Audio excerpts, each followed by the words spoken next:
ആരാധന ദൈവസന്നിധിയിൽ നമ്മെ തന്നെ സമർപ്പിച്ച് ദൈവിക സാന്നിധ്യം അനുഭവിക്കുന്നതായ ഒരു സന്ദർഭമാണ്. അതെപ്രകാരമാണ് ധന്യമായൊരു അനുഭവമായി മാറുന്നത്. അത് കാര്യമായിട്ട് നാം മനസ്സിലാക്കുന്ന സമയമാണ്. സുവിശേഷമായി വായിച്ച വേദഭാഗം വിശുദ്ധ ലൂക്കോസ് എഴുതിയ സുവിശേഷം 1-ാം അധ്യായം അതിൻ്റെ 42-ാം വാക്യം വീണ്ടും വായിക്കുന്നു. സ്ത്രീകളിൽ നീ അനുഗ്രഹിക്കപ്പെട്ടവൾ, നിന്റെ ഗർഭഫലവും അനുഗ്രഹിക്കപ്പെട്ടത്. എൻ്റെ കർത്താവിൻ്റെ മാതാവിൻ്റെ അടുക്കൽ വരുന്ന മാനം എനിക്ക് എവിടെ നിന്നുണ്ടായി? ഈ ദിവസങ്ങളിലെ ആഗമനകാലം ക്രിസ്തുവിൻ്റെ ജനനത്തിന് മുന്നോടിയായി നടന്നതായ സംഭവങ്ങളെല്ലാം അനുസ്മരിക്കുന്നതായ സമയമാണ്. ക്രിസ്തുവിൻ്റെ തിരുജനനം ആഘോഷിപ്പാനായിട്ട്, കൊണ്ടാടുവാനായിട്ട് തിരുസഭ ഒരുങ്ങുമ്പോൾ അതിന് മുന്നോടിയായിട്ട് നടന്നതായ ഓരോ സംഭവങ്ങളും ഈ ക്രിസ്തു ജനനത്തിൻ്റെ പ്രത്യേകത വിളിച്ചോതുന്നതായ സംഭവങ്ങളായിട്ട് നാം മനസ്സിലാക്കുന്നുണ്ട്.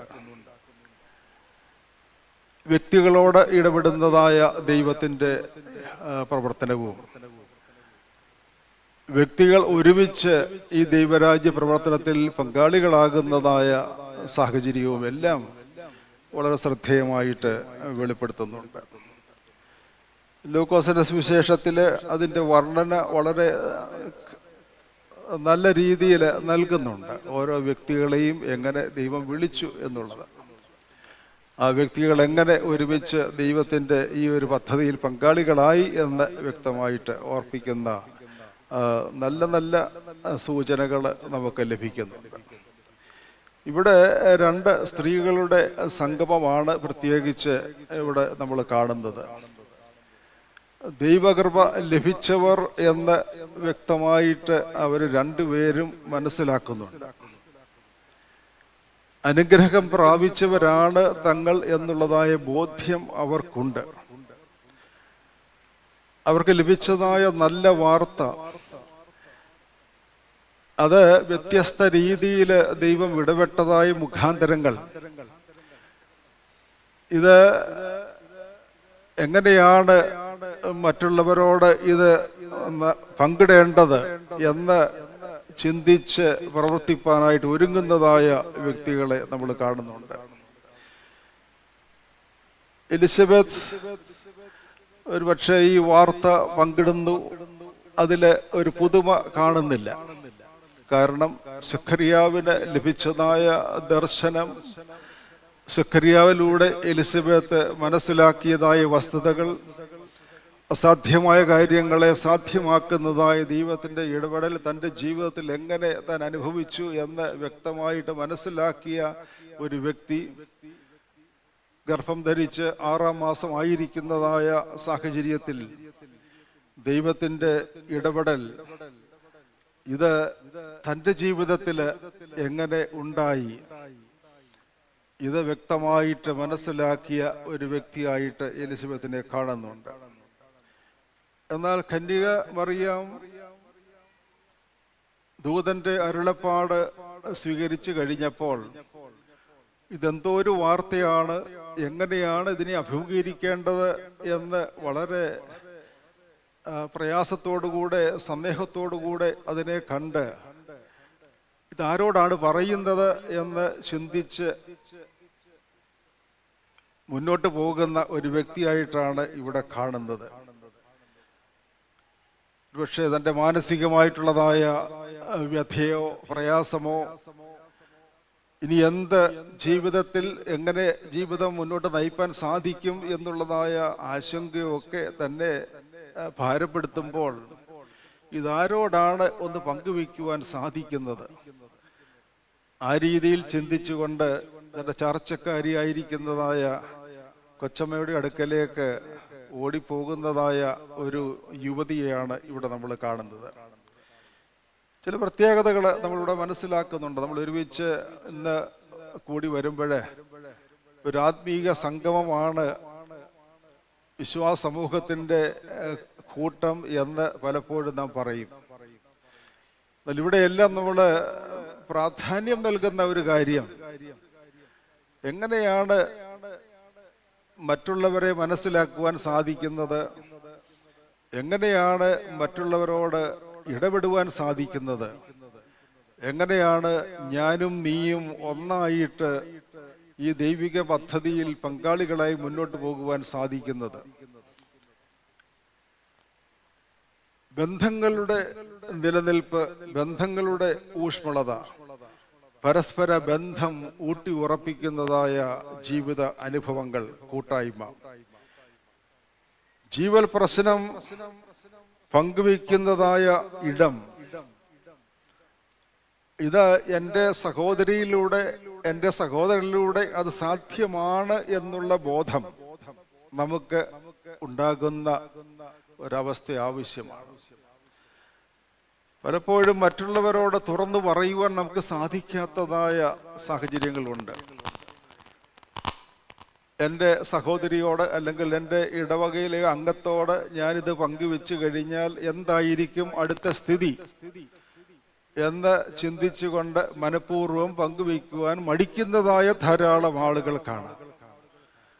ഓരോ വ്യക്തിയിലുമുള്ളതായ മാനസിക പ്രയാസങ്ങൾ, വിഷമതകൾ, പ്രശ്നങ്ങൾ, അല്ലെങ്കിൽ നാം അനുഭവിക്കുന്നതായ സന്തോഷ അനുഭവങ്ങൾ, ഇതെല്ലാം തന്നെ എങ്ങനെ മറ്റുള്ളവരോട് പങ്കുവയ്ക്കുവാൻ നമുക്ക് സാധിക്കും, മറ്റുള്ളവരെ എങ്ങനെ ആ ഒരു രീതിയിൽ ഈ ഒരു ജീവിത സാഹചര്യങ്ങൾ പ്രവർത്തിപ്പാൻ സാധിക്കും എന്ന് നാം മനസ്സിലാക്കുന്നത് നല്ലതാണ്. നാം ആയിരിക്കുന്ന സാഹചര്യങ്ങളിൽ ദൈവത്തിൻ്റെ ദിവ്യമായിട്ടുള്ളതായ പദ്ധതി അനുഭവിച്ചുകൊണ്ട് ദൈവിക ബോധത്തിൽ നിലനിൽക്കുവാൻ ഇടയാകുന്ന സാഹചര്യം ആവശ്യമാണ്. ദൈവമാണ് സകലത്തിനെയും നിയന്ത്രിക്കുന്നത്. ദൈവത്തിൻ്റെ കരങ്ങളിലാണ് നാം ആയിരിക്കുന്നത്. നമ്മുടെ ജീവിത പ്രശ്നങ്ങള്, പ്രയാസങ്ങള്, വിഷമതകള്, അതിൻ്റെ മധ്യത്തിൽ താങ്ങും തണലുമായി ദൈവം കൂടെ ഉണ്ട് എന്നുള്ള ബോധത്തോടുകൂടെ ദൈവത്തിൽ ആശ്രയിച്ച് ജീവിപ്പാനായിട്ട് നമുക്കിടയായി തീരണം.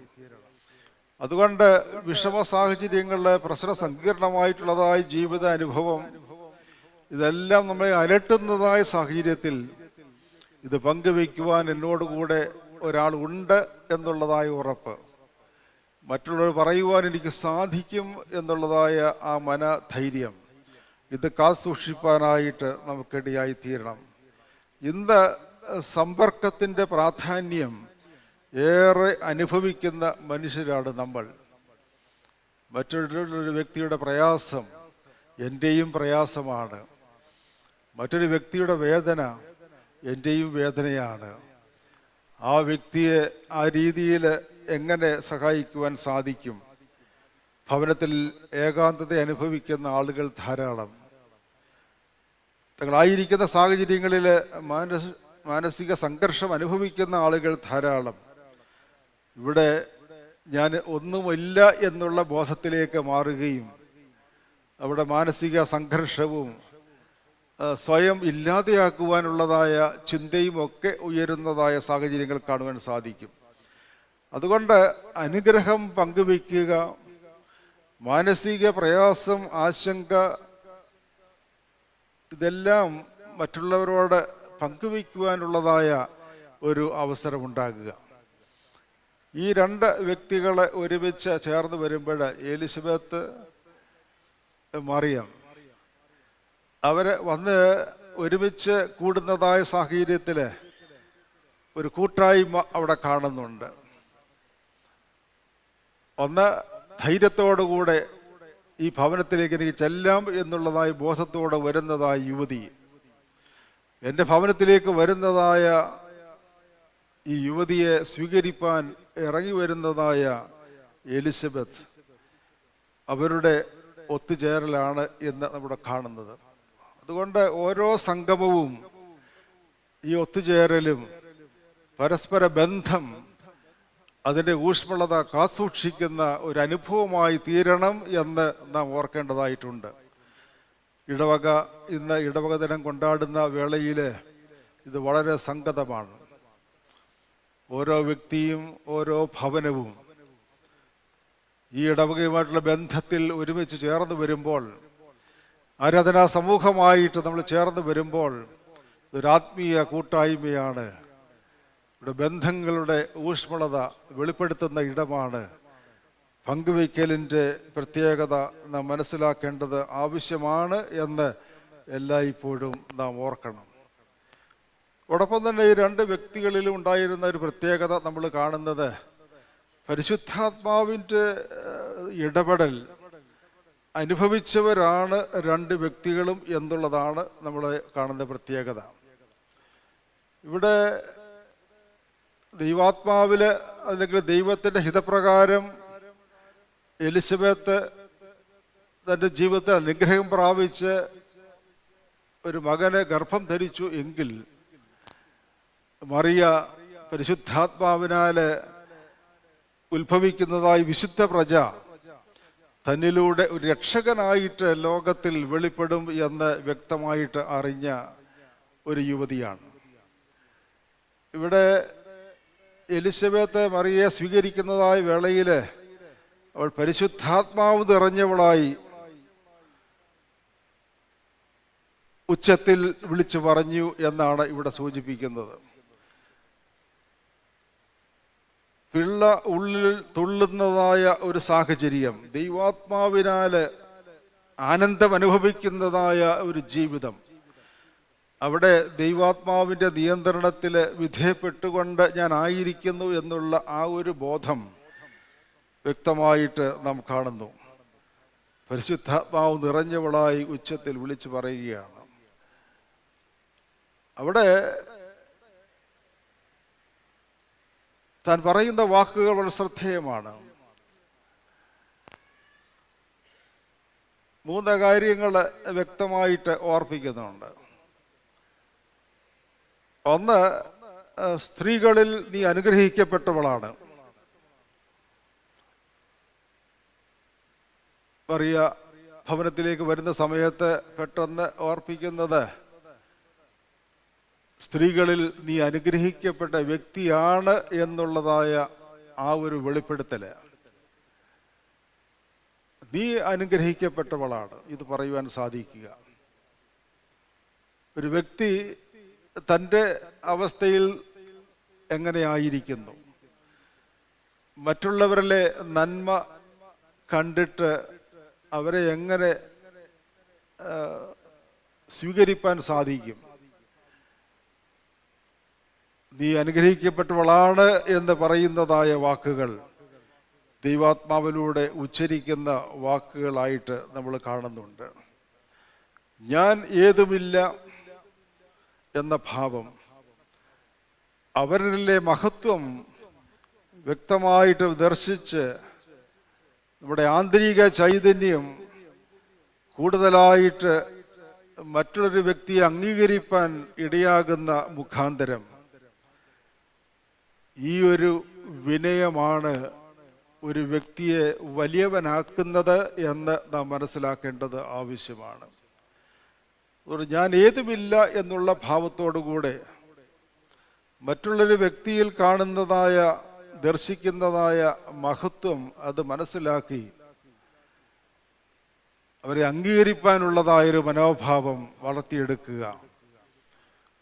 അവിടെ നീ വലിയവൾ എന്ന് പറയുമ്പോൾ, സ്ത്രീകളിൽ നീ അനുഗ്രഹിക്കപ്പെട്ടവൾ എന്ന് പറയുമ്പോൾ, അതെ, നിന്റെ പ്രത്യേകത ഞാൻ അംഗീകരിക്കുന്നു എന്ന് വ്യക്തമായിട്ട് ഓർപ്പിക്കുകയാണ്. രണ്ടാമത് പറയുന്നത്, നീ കർത്താവിൻ്റെ മാതാവാണ്. എൻ്റെ കർത്താവിൻ്റെ മാതാവ് എൻ്റെ ഭവനത്തിൽ വരുന്ന മാനം എനിക്ക് എങ്ങനെ ഉണ്ടായി എന്നുള്ള ഒരു ചിന്തയാണ് നൽകുന്നത്. കർത്താവിൻ്റെ മാതാവ് എന്ന് ആദ്യം വെളിപ്പെടുത്തുന്നത് എലിസബത്താണ്. കന്യകമറിയാം ദൂതന്റെ ശബ്ദം കേട്ട് ദൈവത്തിൻ്റെ ഇടപെടൽ തൻ്റെ ജീവിതത്തിൽ ഉണ്ട് എന്ന് വ്യക്തമായിട്ട് മനസ്സിലാക്കി ഇവിടെ വരുന്നതായ സാഹചര്യത്തിൽ താൻ കേൾക്കുന്നതായ ശബ്ദം വളരെ ഹൃദ്യമായിട്ടുള്ളതായ ഒന്നായിട്ട് അവിടെ കാണപ്പെടുന്നുണ്ട്. എൻ്റെ കർത്താവിൻ്റെ മാതാവാണ് നീ, ഇതിൽ ഉത്ഭവിക്കുന്നതായി വിശുദ്ധ പ്രജ ദൈവപുത്രൻ എന്ന് വിളിക്കപ്പെടുമെന്ന് പറയുമ്പോൾ ആ ദൈവപുത്രൻ്റെ മാതാവായിട്ട് നീ ഇന്ന് ആയിരിക്കുന്നു എന്ന് പരസ്യമായിട്ട് അവിടെ നിന്നുകൊണ്ട് പറയുന്നതായ ഒരു വ്യക്തിയെയാണ് എലിസബത്തിൽ നീ കാണുന്നത്. ഇതിന്ന് സഭ എപ്പോഴും ഉച്ചരിക്കുന്ന ശബ്ദമാണ്. കന്യകമറിയാമിൻ്റെ സ്ഥാനം എന്താണ് എന്ന് ചോദിക്കുന്ന സമയത്ത് എല്ലായ്പ്പോഴും സഭ പറയുന്നത് കർത്താവിൻ്റെ മാതാവാണ്. ആ ഒരു രീതിയിൽ പുണ്യവതി എന്ന് കണ്ട് നമ്മൾ ആദരിക്കുന്നതായ വ്യക്തിത്വമായിട്ട് കന്യകമറിയാമിനെ നാം കാണുന്നുണ്ട്. കർത്താവിൻ്റെ മാതാവ് എന്നുള്ളതായ രീതിയിൽ നമ്മൾ മനസ്സിലാക്കി ആ വലിയൊരു ചിന്ത മുന്നോട്ട് നയിക്കുന്ന അവസ്ഥയായിട്ട് നാം മനസ്സിലാക്കുന്നു. മൂന്നാമത് പറയുന്നത് കർത്താവ് തന്നോട് അരുളിച്ചതിന് നിവൃത്തി വരുത്തും എന്ന് വിശ്വസിച്ചവൾ ഭാഗ്യവതി. കർത്താവ് തന്നോട് അരുളിച്ചതിന് നിവൃത്തി വരും എന്ന് വിശ്വസിച്ചതായ വ്യക്തി നീ ഭാഗ്യവതി. എന്താണ് ഭാഗ്യാവസ്ഥയെ പറ്റി പറയുന്നത്? ഇന്ന് ഒന്നാം പാഠമായിട്ട് വായിച്ചതായ വേദഭാഗം 1 ശമൂവേൽ 1-ാം അധ്യായത്തിൽ നിന്നാണ്. ഇവിടെ ഹന്ന ദേവാലയത്തിൽ ആയിരിക്കുമ്പോൾ ദൈവസന്നിധിയിൽ തൻ്റെ ഹൃദയം പകരുന്നതായ ഒരു അനുഭവത്തെ പറ്റിയുള്ളൊരു വർണ്ണന നമ്മൾ വായിക്കുന്നുണ്ട്. തൻ്റെ അധരം ചലിക്കുന്നുണ്ട്. ഏലി പുരോഹിതൻ അവിടെ നിന്നുകൊണ്ട് ഇതെന്ത് എന്ന് ചോദിക്കുന്നതായ സാഹചര്യത്തിൽ പുരോഹിതനോട് പറയുന്നത്, ഞാൻ വീഞ്ഞോ മദ്യമോ കുടിച്ചവളല്ല,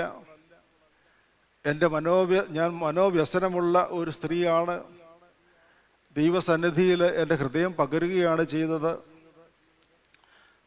ഇത് പറഞ്ഞതിന് ശേഷം പ്രാർത്ഥിച്ചിട്ട് ഹന്ന അവിടെ നിന്ന് പോകുന്ന സമയത്ത് പറയുന്നത്, പിന്നെ അവളുടെ മുഖം വാടിയിട്ടില്ല. വളരെ ഹൃദ്യമായിട്ടുള്ള ഒരു അനുഭവമാണത്. ദൈവസന്നിധിയിൽ ഇരുന്നു കൊണ്ട് ഹൃദയം പകർന്ന് ദൈവസന്നിധി തൻ്റെ മനോവ്യസനം അല്ലെങ്കിൽ വേദനകളെല്ലാം പങ്കുവെച്ചതായ ഒരു സ്ത്രീ, നീ സമാധാനത്തോടെ പോകുക എന്ന് പറഞ്ഞ് ഏലി പുരോഹിതൻ അയക്കുന്നതായ വേളയിൽ പിന്നെ പറയുന്നത്, പിന്നെ അവരുടെ മുഖം വാടിയിട്ടില്ല. ദൈവം എനിക്കൊരു സന്താനത്തിന് നൽകി. ഒരുപക്ഷെ യഹോവ ഞാൻ എനിക്ക് നൽകി എന്നുള്ളതായ ബോധത്തോടുകൂടെ തൻ്റെ ജീവിതത്തെ നയിക്കുന്നതായിട്ട് കാണാൻ സാധിക്കുന്നു. അതുകൊണ്ട് നമ്മുടെ ജീവിത സാഹചര്യങ്ങളിൽ ദൈവാത്മാവിൻ്റെ നിയന്ത്രണത്തിന് വിധേയപ്പെട്ടുകൊണ്ട് ദൈവത്തോടൊത്ത് ആയിരിക്കുന്നതായ സാഹചര്യം, അവിടെ നമ്മുടെ ജീവിതയാത്രയിൽ ഭാഗ്യ അവസ്ഥ എന്ന് പറയുന്നത് ദൈവത്തിൽ വിശ്വസിച്ച് ദൈവത്തോടുള്ളതായ ബന്ധത്തിൽ നിലനിൽക്കുന്നതായ ജീവിതമായിട്ട് ജീവിതത്തെ നയിക്കുക എന്നുള്ളതാണ്. എബ്രായ ലേഖനത്തിൽ വിശ്വാസികളുടെ ആ ഒരു വലിയൊരു പരമ്പര തന്നെ പ്രത്യേകിച്ച് നമ്മൾ വായിച്ചു കേട്ടു. ഓരോ കാലഘട്ടത്തിൽ ദൈവത്തിൽ വിശ്വസിച്ചതായ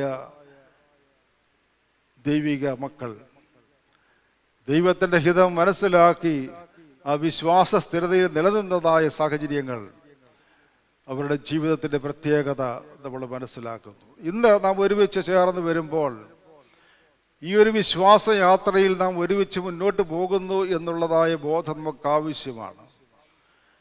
ഇടവകയായിട്ട് ഇന്ന് ഒരുമിച്ച് ഒരാഘോഷമായിട്ട് ദിനം കൊണ്ടാടുമ്പോൾ പിതാക്കന്മാരിലൂടെ മാതാക്കളിലൂടെ തലമുറകളിലേക്ക് കൈമാറ്റം ചെയ്യപ്പെട്ടതായി വിശ്വാസ ജീവിതയാത്ര, ആ വിശ്വാസത്തിൻ്റെ തീഷ്ണത, ഇത് മനസ്സിലാക്കി മുന്നോട്ട് പോകുവാൻ ദൈവമേ ഞങ്ങളെ സഹായിക്കണമേ എന്നുള്ള പ്രാർത്ഥന ആവശ്യമാണ്. ഇത് സാധ്യമാകുന്നത് പരിശുദ്ധാത്മാവിൻ്റെ നിറവിൽ നാം ആയിരിക്കുമ്പോഴാണ്, പരിശുദ്ധാത്മാവിലൂടെ നാം സംസാരിക്കുമ്പോഴാണ്, പരിശുദ്ധാത്മാവിലൂടെ നാം ഇടപെടുമ്പോഴാണ് എന്ന് വ്യക്തമായിട്ട് ഓർക്കേണ്ടത് ആവശ്യമാണ്.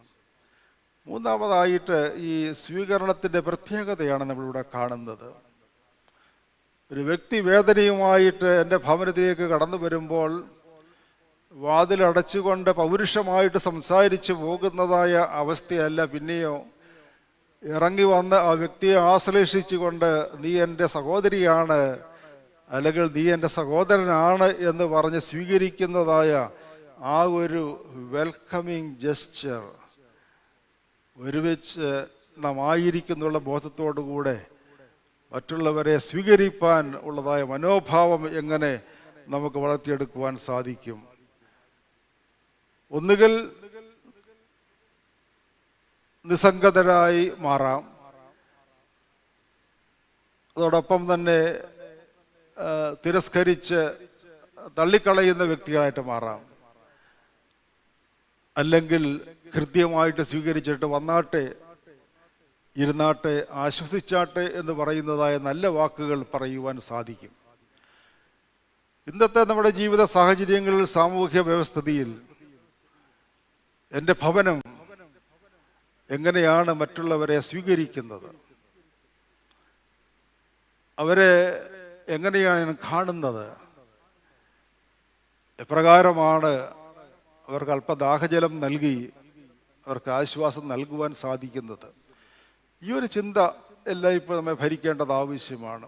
അതുകൊണ്ട് ആത്മീയ സമൂഹം എന്ന നിലയിൽ തുറന്ന മനസ്സോടുകൂടെ ദൈവാത്മാവിൻ്റെ നിയന്ത്രണത്തിൽ ഈ ദൈവിക പദ്ധതിയിൽ നാം എല്ലാവരും പങ്കാളികളാകുന്നുള്ള ബോധത്തോടുകൂടെ മറ്റുള്ളവരെ എന്നേക്കാൾ ശ്രേഷ്ഠനെന്ന് എണ്ണിക്കൊണ്ട് അവരെ സ്വീകരിപ്പാനുള്ളതായ മനോഭാവം വളർത്തിയെടുക്കേണ്ടത് ഏറ്റവും ആവശ്യമാണ്. ഒരു നാമമാത്രമായിട്ടുള്ളതായൊരു സന്ദർശനമല്ല ഇത്.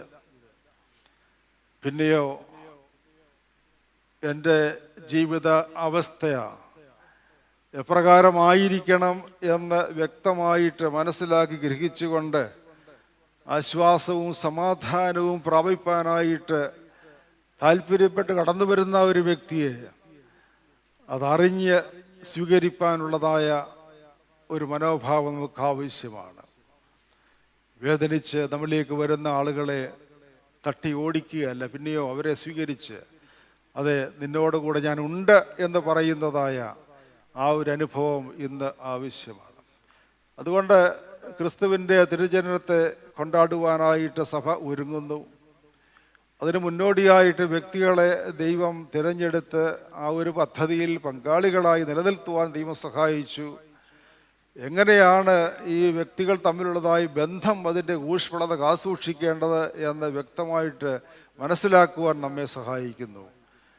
വ്യക്തികൾ ഒരുമിച്ച് ചേർന്ന് വന്ന്, കുടുംബങ്ങൾ ഒരുമിച്ച് ചേർന്ന് വന്ന്, ഇടവക ഒരു സമൂഹത്തിൻ്റെ ഭാഗമായി നിന്ന് ദൈവത്തിൻ്റെ പദ്ധതിയിൽ പങ്കാളികളായി മുന്നോട്ട് പോകുവാൻ ദൈവമേ ഞങ്ങളെ സഹായിക്കണമേ എന്നുള്ള പ്രാർത്ഥന ആവശ്യമാണ്.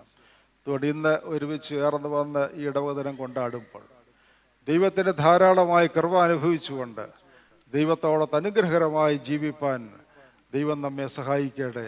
നീ അനുഗ്രഹിക്കപ്പെട്ടവളാണ്, നീ കർത്താവിൻ്റെ മാതാവാണ്, നീ ഭാഗ്യവതിയാണ്. എത്ര ധന്യമായിട്ടുള്ളതായ അനുഗ്രഹകരമായിട്ടുള്ളതായ വാക്കുകളാണ്. ഈ അനുഗ്രഹവും ഈ ഒരു വലിയ പദവിയും ഈ ഭാഗ്യാവസ്ഥയും എല്ലാം ദൈവം ദാനമായി നൽകി. ദൈവം നൽകിയതല്ലാതെ ഒന്നുമില്ല. ഈ രണ്ട് വ്യക്തികളും അനുഭവിച്ചതായ ദൈവകൃപ എത്ര വലുതാണ് എന്ന് മനസ്സിലാക്കി പരസ്പരം ആദരിക്കുവാനും അംഗീകരിക്കുവാനും തങ്ങളുടെ അവസ്ഥകളിൽ ഈ പങ്കിടലിൻ്റെ അനുഭവം നിലനിർത്തുവാനും ഇടയായിത്തീരുന്നു. ഇത് നമ്മുടെയും ജീവിതത്തിൽ നമ്മുടെ അനുഗ്രഹത്തിന്, മറ്റുള്ളവരുടെ അനുഗ്രഹത്തിന്, പൊതുനന്മയ്ക്ക് സഹായകരമായി തീരട്ടെ എന്ന് പ്രാർത്ഥിക്കാം. ദൈവം നമ്മെ അനുഗ്രഹിച്ച് ആശീർവദിക്കട്ടെ. ദൈവസന്നിധിയിൽ നമ്മെ തന്നെ സമർപ്പിച്ചുകൊണ്ട് ഈ സമയത്ത് ദൈവസന്നിധിയിൽ നമുക്ക് പ്രാർത്ഥിക്കാം.